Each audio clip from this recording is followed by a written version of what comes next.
Bonjour. Voilà. Combien sont avec moi? Ils peuvent lever le main que je commence à prêcher. Depuis le début de ce mois, j'ai libéré un nouveau thème enseigné, intitulé le mois de l'alliance de la bénédiction.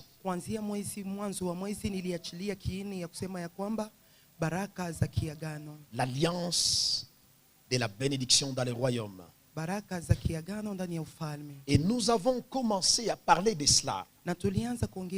Je nous ai parlé beaucoup de choses. Je dis des choses concernant la bénédiction. Et je nous ai dit le premier point, la bénédiction respecte l'hiérarchie. Il n'y a pas de bénédiction sans hiérarchie. Hébreux chapitre 7, le verset 7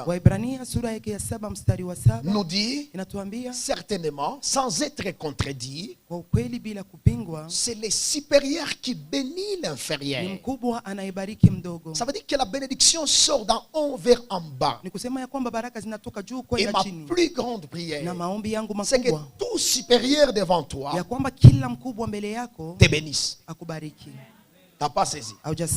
Tout supérieur placé devant toi, qu'il soit de la famille, qu'il soit dans le travail, qu'il soit au quartier, à partir de maintenant, qu'il se sente obligé de te bénir, qu'il se sente obligé de te faire du bien, même s'il ne le voulait pas. Je prie qu'il soit obligé de te bénir.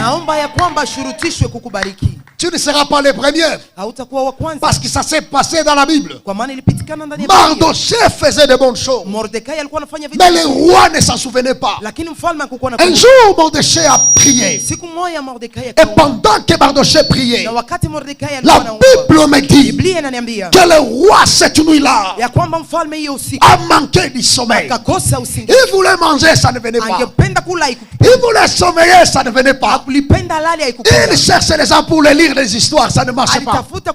Jusqu'à ce qu'il a appelé Mardoché, et il a déclaré la bénédiction sur Mardoché. Je lève ma main, je prie et je déclare tout supérieur en famille, au quartier, là où tu es, qu'il se sente obligé d'entrer dans son tiroir, d'enlever la demande que tu lui as envoyée, de lire ton CV.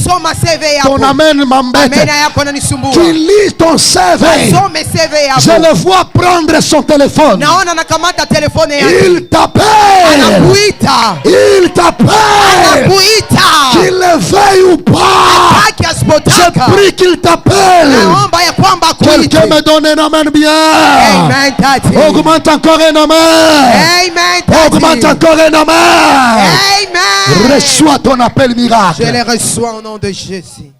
Maintenant, ce matin, je vais nous parler de la bénédiction d'alliance et la paternité. La paternité, c'est stratégique dans les domaines de la bénédiction. Dans l'hiérarchie, vous devez comprendre que le père a un rôle à jouer dans la bénédiction.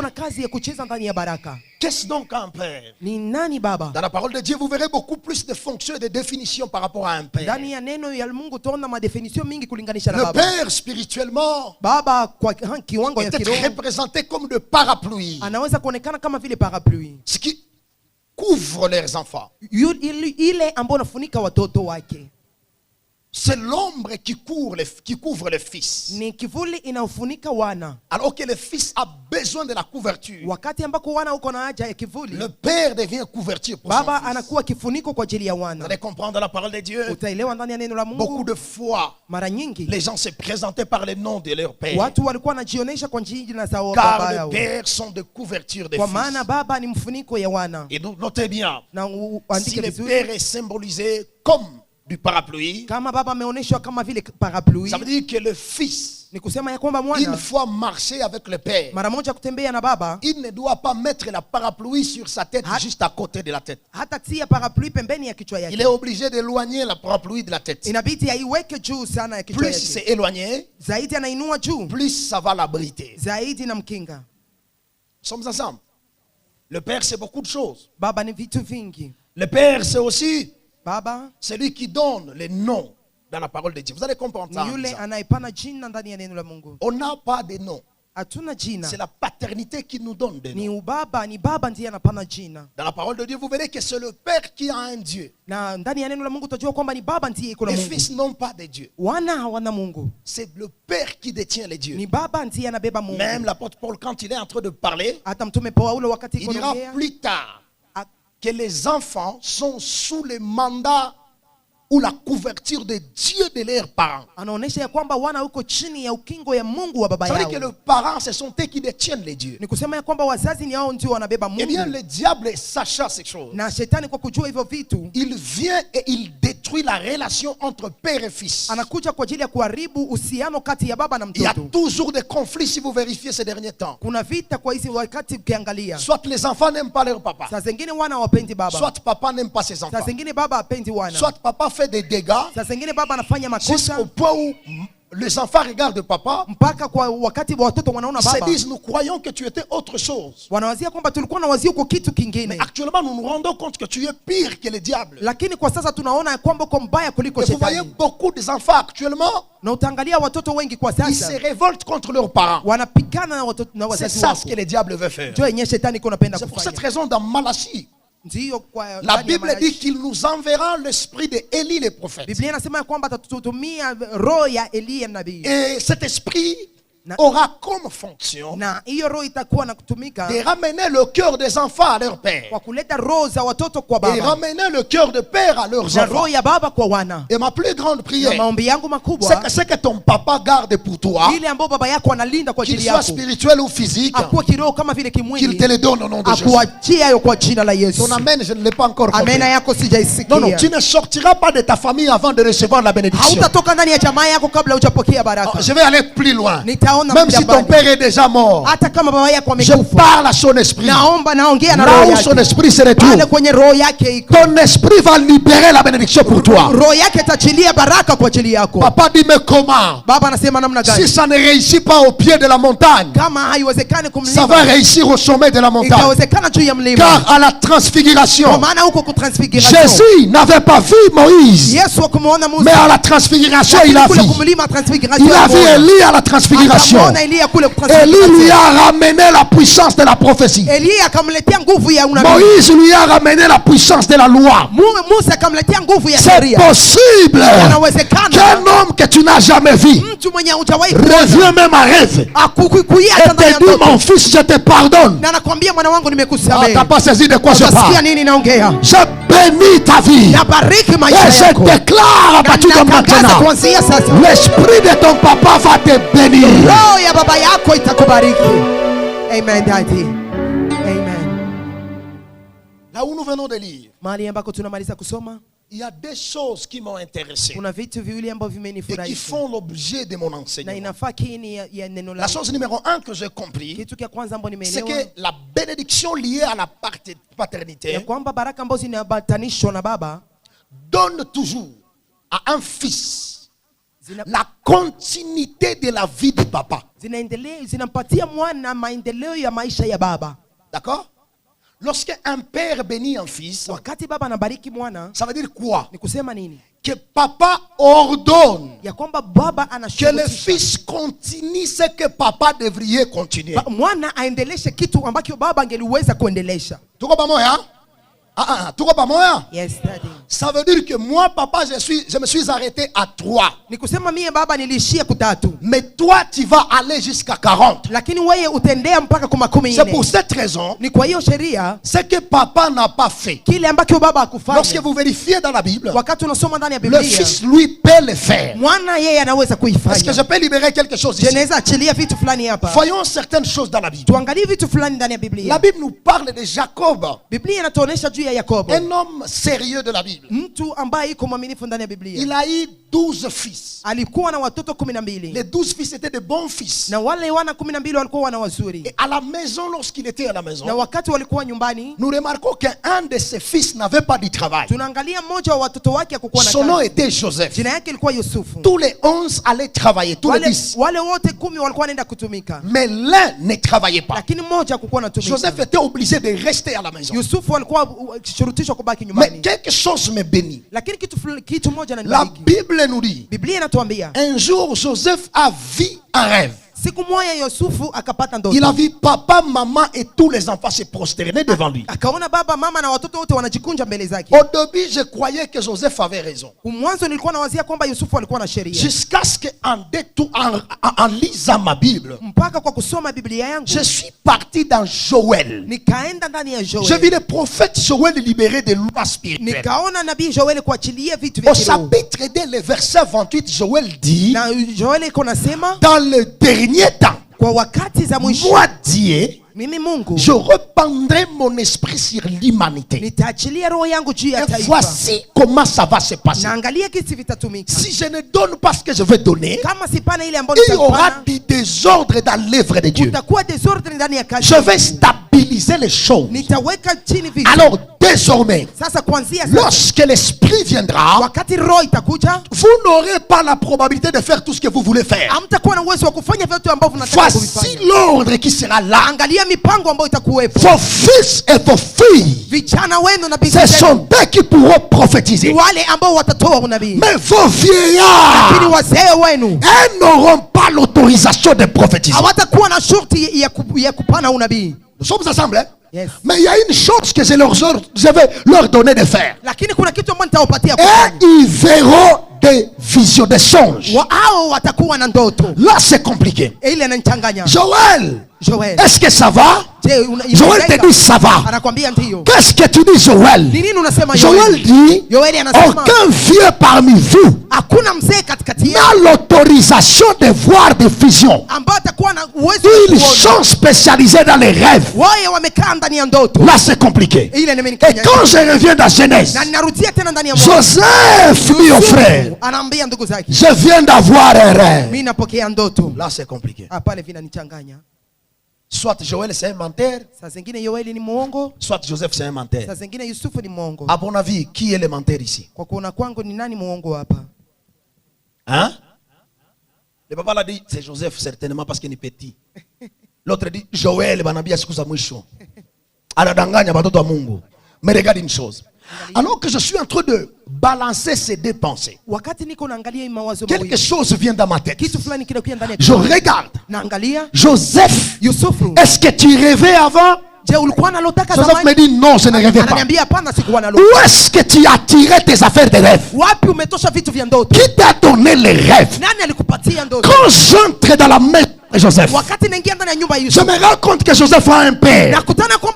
Son père s'appelle Jacob. Jacob a regardé que tous les fils ont de travail, mais Joseph n'a pas de travail. Il a regardé Joseph. Il dit, je les ai donné le boulot. Toi tu n'as pas encore eu le boulot.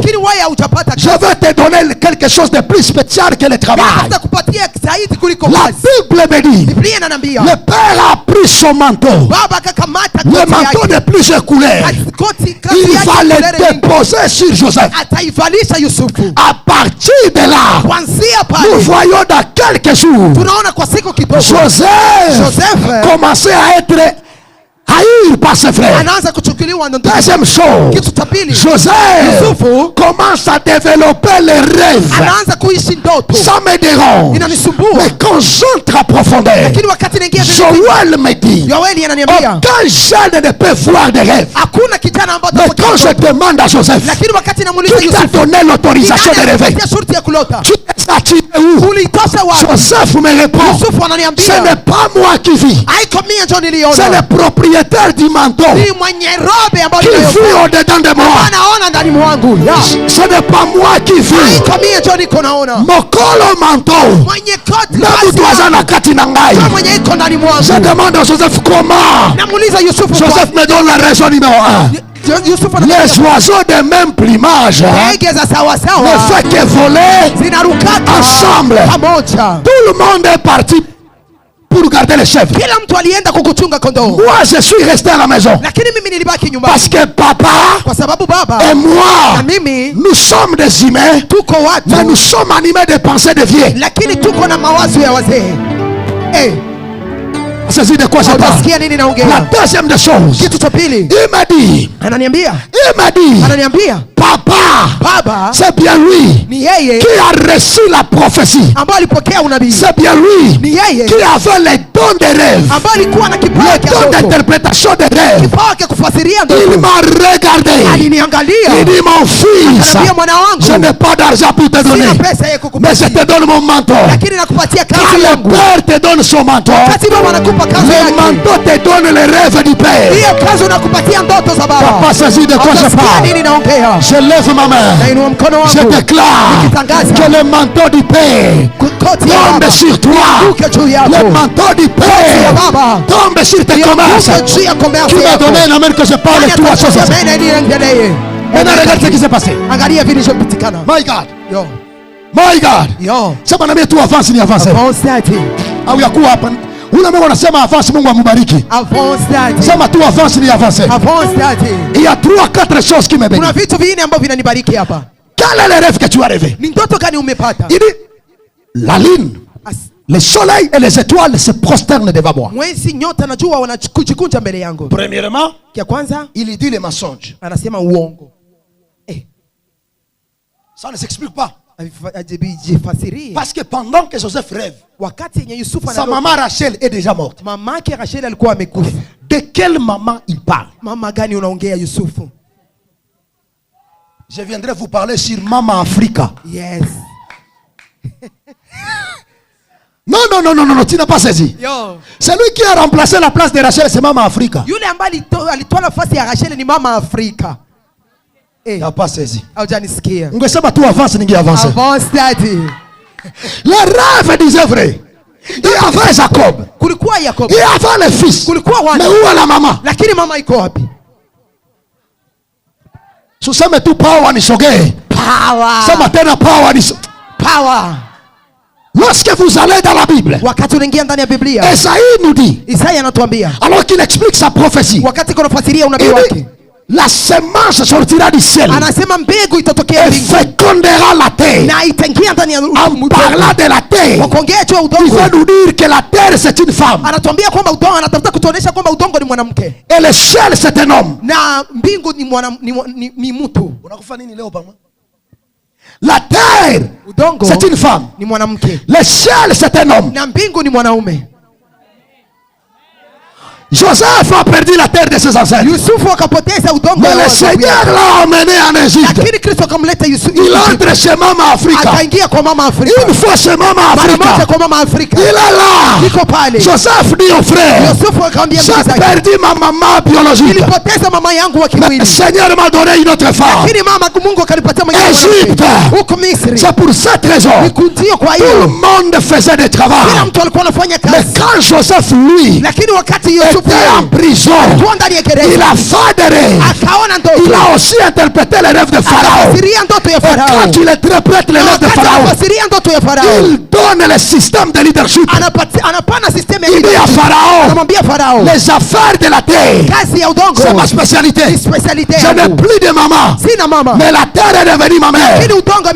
Laisse-moi te dire des choses pour prospérer en Égypte. Écoute ce que je te dirai.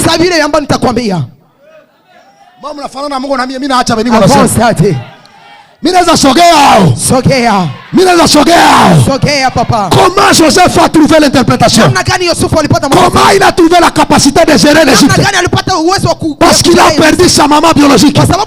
Mais la terre, elle, lui a donné la sagesse de devenir un homme qui va régner sur les autres. Est-ce que quelqu'un comprend de quoi je parle? J'annonce, je prie, là où les parents ne sont plus, la nature parlera à ta faveur. Je dis bien parlera à ta faveur. Tout le monde avait des parcelles normales en Égypte. Mais quand Joseph a choisi la parcelle, il est parti en Goshen. Un endroit rempli de l'or, de diamants, de chrysolites, de jaspe. Hein? Est-ce que nous sommes ensemble? De castérite, de colta, tourmaline. Nipe majiwe. Colta, c'est mangi. Diamant, twende.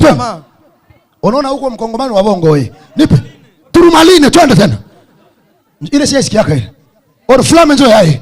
Wamupe Bwana makofi niongee kitu. Amen. Seule la mère peut donner à son fils la bonne part. On reviendra sur ce point. Maintenant regarde. Quelque chose se passe. Papa, maman et les enfants se prosternent vers ta vie. C'est très compliqué. C'est très compliqué. Mais quand vous regardez dans Genèse chapitre 33, lorsque Isaac est devenu vieux, il commence à bénir ses fils. Il dit à Jacob, toi Jacob, tu auras la bénédiction du ciel et celui de la terre. Tes frères, il n'a pas dit un frère, tes frères au pluriel se prosterneront devant toi. Tu seras le maître de tes frères. Je me demande la question, Jacob est-il devenu aveugle ou pas? Et ton papa Isaac, il est devenu aveugle ou pas? Isaac, avant de bénir, il faut raisonner quand même. Tu as combien des enfants? Isaac me dit, je n'ai que 2 enfants. Quand tu bénis ton fils, quels sont les termes que tu utilises? Papa dit, je répète, tes frères Jacob se prosterneront devant toi. Mais attends, ça c'est bizarre. Tu es normal ou pas? Où sont les frères de Jacob? Il n'a qu'un seul frère. Lorsque Jacob sort de la face de son père, il a eu 12 enfants. Il voit qu'il est vieux. Il ne peut plus mettre au monde. Il regarde Joseph. Il prend le manteau. Il le jette sur Joseph. Depuis ce temps-là, Jacob est mort. Joseph est rené. Est-ce que tu ne m'as pas saisi? Ce qui explique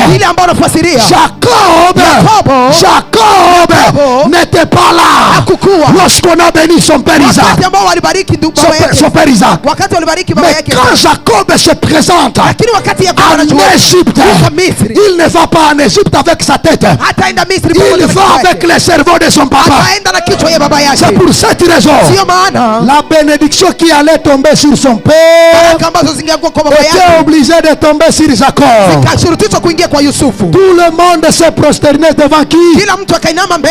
Alors que ce n'était pas la bénédiction de Joseph, c'était la bénédiction de qui? Jacob. Lorsque tu marches avec un père, tu deviens la continuité de son projet. Lorsque tu marches avec un père, là où il n'a pas traversé, toi tu traverses. Il y a 3 types de pères dans la Bible. Le premier père, c'est le père biologique. Ce n'est pas mon problème. Le deuxième père, c'est le père spirituel. Le troisième père, c'est le père céleste, qui est Dieu. Laisse-moi maintenant prophétiser. Lorsque tu marches avec le père biologique, tu auras la continuité de sa promesse. Mais il y a un problème. Un père biologique peut avoir des hôtels, peut avoir la sorcellerie, peut avoir la malédiction. C'est comme ça qu'il y a le deuxième père qu'on appelle le père spirituel. Si tu marches avec le père spirituel, tu peux prophétiser plus que lui. Tu peux prêcher plus que lui. Il les ambia mtu kitu hapa, parce que tu es attaché à ce ministère. J'annonce et je prie, tu vas prophétiser. La prochaine personne qui va bouger Goma, ça sera toi. La prochaine personne qui va bouleverser Congo, ça sera toi. Qui m'a donné un amen, mon Dieu. Je peux prophétiser les choses ici. Les aventuriers nous disent que un père qui n'a jamais eu de l'argent ne peut pas prier pour un fils pour que le fils trouve l'argent. C'est faux. Tellement faux. L'apôtre Paul dit, nous sommes pauvres, mais nous enrichissons plusieurs. Dans le domaine de la paternité, le père n'est pas censé manger tout. Il y a des nourritures que le père mange. C'est pour les bébés, c'est pour les enfants. J'ai pris. Il se peut que je n'ai pas encore le jet privé pour moi-même, mais ça ne veut pas dire que toi tu ne l'auras pas. Au milieu des milliardaires, je place ton nom. Est-ce que c'est le mois de la bénédiction ou comment? Au milieu des gens qui ont des boulots stables, je positionne ton nom. Au milieu de ceux qui auront de meilleurs mariages, ton nom sera parmi. Écoute-moi, je n'ai pas peut-être des véhicules jolis, mais toi tu vas l'avoir. Tes parents n'avaient pas ce que tu vas avoir. Donne-moi un amen que je parle. Je bénis 23 personnes à ce lieu. Reçois ce que je n'ai pas reçu. Prophétise au-delà de moi-même. Prêche au-delà de moi-même. Prophétise au-delà de moi-même. Reçois cela. Que Dieu te bénisse. Yes, daddy. Yes, daddy. Come on, daddy. Le troisième père, c'est le père. Maintenant il y a un problème à ce livre. Est-ce que je peux tourner dans les Écritures? Genèse 49. Il y a un homme qu'on appelle Jacob. Il appelle les 12 fils. Il commence à les bénir. Il appelle le premier-né. Son nom c'est comment? Ruben. Lorsqu'il appelle Ruben, il dit Ruben, tu es mon fils, mais tu n'auras pas ma bénédiction. Ça c'est qui? Baba biologique. Ça veut dire il y a une probabilité que ton père propre, au lieu de te bénir, il te maudit. Mais quelque chose se passe. Lorsque nous entrons dans Deutéronome 33, Moïse appelle le même fils. Il dit Ruben, peut-être ton papa ne t'a pas vu. Il ne t'a pas bien vu. Mais moi, comme un père spirituel, tu n'as pas saisi. Je vais faire de mon mien pour que ton avenir soit ressemblable à celui qui est au ciel. Tu n'as pas saisi de quoi je parle. Le père biologique peut être animé par les hôtels de sa famille, mais le père spirituel est connecté à l'esprit du ciel. Et il dit, ton père t'a maudit, mais moi je dis, Ruben, tu vivras. Est-ce que je peux parler à 22 personnes? Je ne sais pas tu viens de quelle famille, mais parce que tu es pénétré à ce lieu, je prends l'onction de Dieu, je le verse sur ta main, je le verse sur ta tête. On a dit que tu n'avanceras pas. Moi je dis, en vérité, tu vas avancer. On a dit que tu ne te marieras pas. Moi je dis, en vérité, reçois ton mariage. Laisse-toi dire, je le reçois. Comme tu viens de te lever, que ce soit ton partage. Amen, daddy. Aïe, aïe, aïe, aïe, aïe, aïe, aïe. Ils ont dit que tu n'iras plus loin. Mais moi je dis, au nom de Jésus, tu vas avancer. Yes, daddy. Come on, daddy. Mais il y a un troisième père. Parce que le deuxième peut aussi avoir des défauts. Maman Gisèle, Nan, je vais te montrer un truc. Dans la Bible, on nous montre les défauts d'un père spirituel aussi. Tous les pères spirituels ne sont pas sains. Il y en a des aventuriers dedans. Il y en a ceux qui utilisent les sentiments. Ils te regardent. Tu n'as pas donné une bonne offrande. Il dit, toi je te ferai une prière. Et celui qui a donné une bonne offrande, prière. Il y en a deux, hein? Prière. Prière. Pika jirani kofi mwambie ya wapi yako. Quelqu'un qui m'a donné un amen, je le bénis. Amen, daddy. Il y a des pères spirituels. Kuna wababa wa kiroho kama na hiyo. Kama umtapakete baki kumazabao. Yo. Tu reçois prière. Et celui qui dit mon daddy, my come on daddy, lui on donne prière. Yule anasema baba yangu wanampa prière. Ça veut dire que les pères spirituels aussi, ils ont des dégâts. Rappelons dans la Bible. David a été oint par Samuel. Saül a été oint par Samuel. Ça veut dire que Samuel c'est leur papa spirituel. Regarde des choses. Lorsque David a reçu l'onction, automatiquement, l'esprit de Dieu entrant dans David, et David commença à prophétiser, à ressentir les effets de la consécration.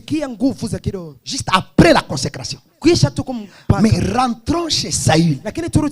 Saül est en face du père spirituel. Le père spirituel le bénit. Il le oint. Il lui fait même la sainte scène. Il lui fait manger des choses. Et il l'amène à dormir dans sa maison. Mais résultat, il le oint. Mais l'esprit du père ne s'attache pas à David.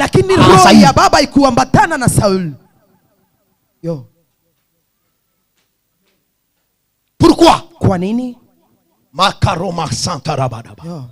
Est-ce que quelqu'un comprend de quoi je parle? David, une fois avec l'onction, il en a jazz. Mais Saül, il a l'onction, mais l'esprit n'est pas là.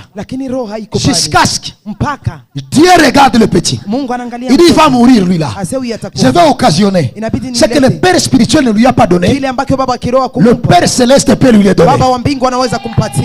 Et il dit au prophète, dis au fils de sortir de ta maison. Et on a dit à Saül, tu sortiras d'ici, tu iras, tu passeras près des sépulcres de Rachel, tu vas contourner à gauche, tu croiseras deux personnes qui ont les tambourins et les flûtes, tu vas traverser à quelques mètres, tu croiseras un troupe de jeunes prophètes qui viennent de la montagne. Tu entreras au milieu de ces jeunes gens, et là l'esprit de l'Éternel te saisira et tu prophétiseras. Je ne sais pas comment te dire. Tous deux ont eu le même père spirituel. L'un a reçu le manteau du père, l'autre a raté le manteau du père. Et quand le père te relâche, tourne ton regard vers le père du ciel. Peut-être ton pasteur ne t'a pas regardé. Nicolas ya pasteur Zanzambe. Au-delà du pasteur il y a un Dieu. Au-delà d'un prophète il y a un Dieu. Au-delà d'un apôtre il y a un Dieu. Il peut t'abandonner, mais le Père dans les cieux ne t'abandonnera jamais. Ah oui, quelqu'un dit avec moi, je les reçois. Peut-être tu es en ce lieu. Tu as reçu la malédiction d'un homme de Dieu, d'un roi de Dieu. Je me lève comme un enseignant. Je te ramène au-dessus de cet homme. Je te jette dans la présence de Dieu. Reçois la main de Dieu. La malédiction sans cause n'a pas d'effet. Yes, Daddy. Ce matin, je les reçois. Ce matin, je les reçois. Est-ce que Dieu te les donne?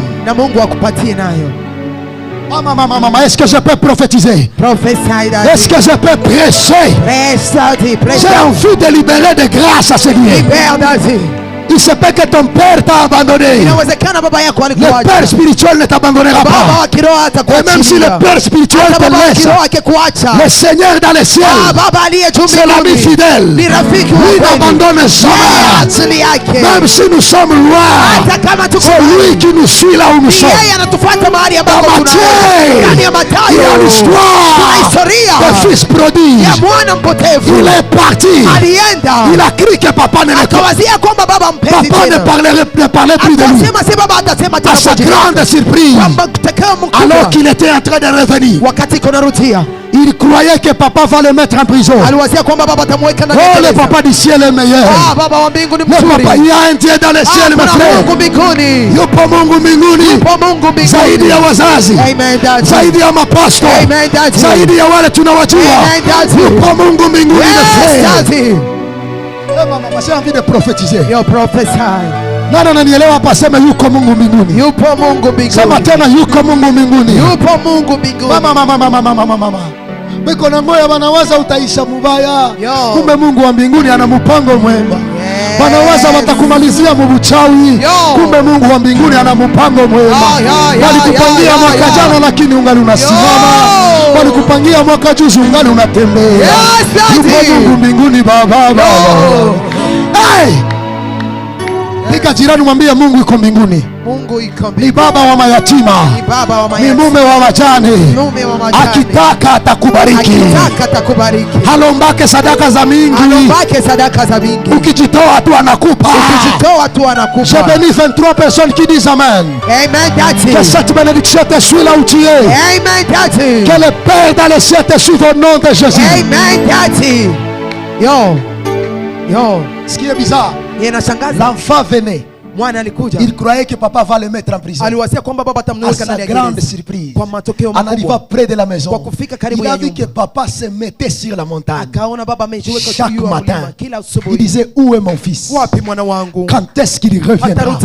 Je vais parler à un pécheur. Ne crois pas que l'impudicité va te supprimer. Revenez vers le Seigneur. Il a besoin de toi. J'aimerais parler à quelqu'un. Donne encore à Dieu ta vie. Il a le plan merveilleux. Tu ne mourras pas avec la malédiction de ta famille. Et d'ailleurs, il a un projet. Ce n'est pas la sorcellerie qui va bloquer son projet. Ce n'est pas la magie légendaire qui va bloquer son projet. Ce qui est bizarre, le fils était dans son camp. Le père était dans son camp.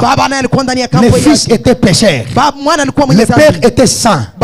Ce qui est bizarre, le père qui était saint a pris l'initiative de quitter sa zone de confort. Il est venu croiser le fils là où il a fait. Le fils est pécheur.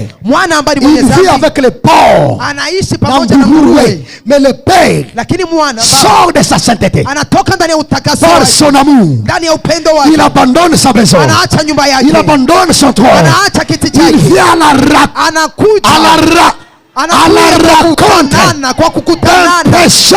Même dans les nganda, le Seigneur peut te croiser là. Saul de Tarse, Saulu wa Tarsi alikuwa anaua kanisa, mais quand il s'agissait de les sauver, Mungu alitoka kwenye iko, il a suivi ta sauve.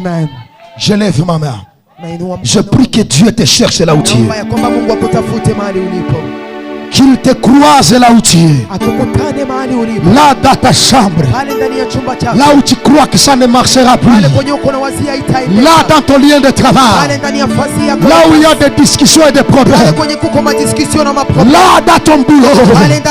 Là où on a dit qu'on va te révoquer. Là dans ton boulot. Là où la malédiction te réclame. Je vois l'Éternel sortir du ciel et aller dans tes jours. Aller là où tu te retrouves. Et il est en train de te laver. Il te donne l'ambaya sika. Reçois cela. Reçois au nom de Jésus. C'est quand on dis avec moi la bénédiction d'un père. Est-ce que vous pouvez me donner 2 minutes qui tu as pris que avance, Daddy. C'est déjà très long, Arnaud. Tu vas donner 2 minutes, ça va. Deuxième chose, ça c'est profond. C'est que la bénédiction d'un père a toujours la capacité de te donner la nature cachée du père. Dans la parole de Dieu, Josué chapitre 10, le verset 12, nous voyons Josué arrêter le soleil, arrêter la ligne. Mais c'est bizarre ça, hein? Depuis que le monde a existé, aucun homme n'a eu la capacité d'arrêter les astres.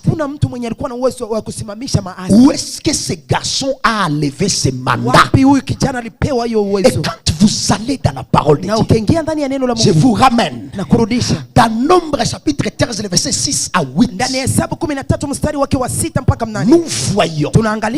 Nous voyons Moïse envoie les espions pour voir Canaan. Et il range les gens selon leur famille. Dans la famille de tel, il met une personne. La famille de Juda, Caleb. Mais quand il arrive à la famille d'Ephraïm, il met Josué fils de Nun. Or, Josué, c'est un jeune homme comme les autres. Mais la seule chose qu'il a de spécial, sa famille n'est pas comme la famille des autres. Son père n'est pas comme les autres pères. J'aimerais poser la question à quelqu'un. Qui est ton père? De quelle famille tu viens? Écoute-moi très bien. Ton intelligence peut se bloquer, mais ta famille te avance. Ton amen n'est pas encore là. Avance. Ta famille peut te ramener loin. J'aime quelque chose, laisse-moi finir ici. Dans Nombre, la Bible nous dit que Josué fils de Nun vient de la famille d'Ephraïm. Or, dans la famille d'Ephraïm, c'est normal les choses. Mais Ephraïm a eu un père qu'on appelle Joseph. Qu'on appelle comment? Joseph. Or, lorsque Joseph marchait, c'était un homme normal. Le jour où il a eu le manteau de papa, il a eu l'intelligence des astres éliminés. L'intelligence des astres qui ne sont pas éliminés. Si vous voyez Josué, vous n'allez pas comprendre comment ça marche. Car la guerre près de Jéricho, la guerre est compliquée. L'ange dans le ciel, en regardant le peuple, il dit: je ne sais pas comment sauver le peuple, mais je vais revenir dans leur famille. Quand tu regardes Josué, tu te rends compte que l'ancêtre de Josué s'appelle Joseph. Or Joseph a rêvé le soleil, la lune et les étoiles qui se prosternaient devant sa personnalité. Si son père a dompté la ligne, la ligne a dompté le soleil, ça veut dire que le fils, s'il ramène la capacité des parents qui est enfoui au-dedans de lui, il pourra aussi il peut aussi dompter les astres éliminés. Et c'est là que Josué s'élève. Il regarde tout le monde. Il dit: nous sommes ensemble, mais nous ne venons pas d'une même famille. Il lève sa main. Il dit: soleil, arrête-toi sur Gabaon. Je crois que le soleil lui a dit: de quel mandat tu me parles comme ça? Josué lui a répondu: dans les rêves de mon ancêtre, toi soleil, ta femme Line et tes fils les étoiles, vous vous êtes prosternés devant mon père. Toi Line, toi soleil, vous vous êtes prosternés devant qui? Mon père. Ça veut dire, parce que j'ai le même sang avec mon père. Toi Line, descends. Toi soleil, descends. Laisse-moi vous dérangez maintenant. Au-delà de Joseph, il y a celui qu'on appelle le soleil levant. Jésus-Christ de Nazareth. Lui qui a maîtrisé la lune. Il a maîtrisé le soleil. Il a maîtrisé les ténèbres. C'est lui notre Père. Amen. C'est lui notre Père. Lorsque l'apôtre Paul parlait de lui, il dit mort, où est ton aiguillon? Ça veut dire que Jésus a vécu quoi? A vécu quoi? A vécu quoi? A vécu quoi? Sasa unasikia mauti ni jina ya mtu mwenye iko na manguo na iko na ame. Les habits de la mort, ça s'appelle l'ombre de la mort. Manguo ya mauti inaitwa kivuli ya mauti. L'ombre de la mort, c'est ce qui arrive avant que la mort n'arrive. Kivuli ya mauti ni ile inafikaka kabla mauti. C'est l'ombre de la mort qui provoque la maladie. Ni kivuli ya mauti ndio inaleta. C'est l'ombre de la mort qui provoque la pauvreté. Ni kivuli ya mauti ndio inaleta. C'est l'ombre de la mort qui provoque tout ça. Kivuli ya mauti ndio inaleta hivyo Mais vitu. notre Jésus n'a pas que vécu la mort. Akushinda tu mauti. Et l'ombre de la mort. Hata kivuli cha mauti. Amen yako inanikoroga ungekuwa hapa. L'ombre de la mort s'appelle quoi? Tumesema ni maladie civile. Yes. À la croix, il est écrit par se meurtrissir. Kwa kupigwa kwake tumepata uponyaji. Amen. Josué, Yoshua, ce combat tu devrais le gagner depuis avant. Entre dans toi-même. Télécharge la force de ton ancêtre. Tu n'as pas comme père Mahomet. Mahomet c'est pas ton papa. Krishna c'est pas ton papa. Bouddha c'est pas ton papa. Tous ces gens sont morts. Mais tu as un papa qui est plus que Krishna, plus que Mahomet. Il s'appelle Yehoshua Mashiach. Jésus-Christ de Nazareth. Quand il est là, l'atmosphère change. Quand il est là, les morts sont ressuscités. Quand il est là, les malades sont guéris. Jirani kofumambia iko hapa. Anaingia munyumba yangu. Anaingia mukazi yangu. Anaingia kwa watoto yangu. Celui qui m'a donné un amen bien. Amen. Je prie que le Seigneur entre dans ce ton amen, je ne l'ai pas encore compris. Reçois la puissance du sang de Jésus. Reçois la puissance du nom de Jésus. Reçois-le au nom de Jésus. Ambia ndugu yako nimebarikiwa na Bwana. Baba wa dunia hakunibariki, lakini baba wa kiroho amenibariki. Baba wa kiroho hakuniombea jana, lakini yuko Mungu mbinguni. Aliona jinsi niko nateseka. Halalake na asinzi yake. Halalake na asinzi yake. Halalake na asinzi yake. Analisha yatima. Analisha ndege. Anafika wasiokuwa na mavazi. Pokea. Au nom de Jésus. Simama kwa joko tuombe Mungu. Yupo Mungu mbinguni anayejibu maombi yetu.